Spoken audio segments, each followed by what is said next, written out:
আমেরিকার বর্ডার এবং ইমিগ্রেশন ইতিহাসে ঘটে গেল এক বিশাল ঘটনা। দীর্ঘ নাটকীয়তা আর রাতভর টানটান উত্তেজনার পর অবশেষে মার্কিন সিনেটে পাশ হয়ে গেল ট্রাম্প প্রশাসনের সেই বহুল আলোচিত $70 বিলিয়ন মেগা ফান্ড। হ্যাঁ, বাংলাদেশি মুদ্রায় যা প্রায় 8 লাখ কোটি টাকারও বেশি। দর্শক, স্বাগত আমেরিকা বাংলা এক্সপ্লেনারে। সাথে আছি আমি সামিরা বাথন।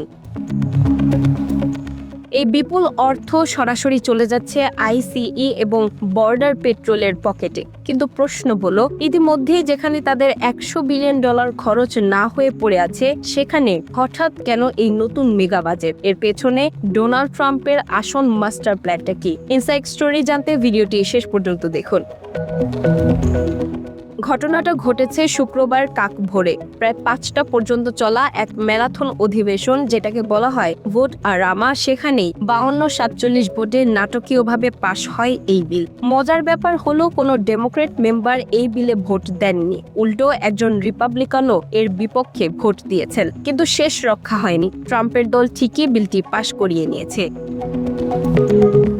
তবে এই বিল পাশ করা মোটেও সহজ ছিল না। ইমিগ্রেশন ফান্ডের আড়ালে ট্রাম্পের দুটি গোপন প্রজেক্ট নিয়ে সিনেটের রীতিমতো যুদ্ধ লেগে গিয়েছিল। প্রথমত, ট্রাম্প হোয়াইট হাউসের ভেতরে একটি বিশাল 90,000 স্কোয়ার ফিটের রাজকীয় বলরুম বানাতে চান, যার খরচ এই ফান্ড থেকে নেওয়ার চেষ্টা চলছিল। আর দ্বিতীয়ত, $1.8 বিলিয়ন একটি বিতর্কিত অ্যান্টি ওয়েপেনাইজেশন বা সেটেলমেন্ট ফান্ড, যা দিয়ে ট্রাম্পের ঘনিষ্ঠ রাজনৈতিক বন্ধুদের ক্ষতিপূরণ দেওয়া যাবে।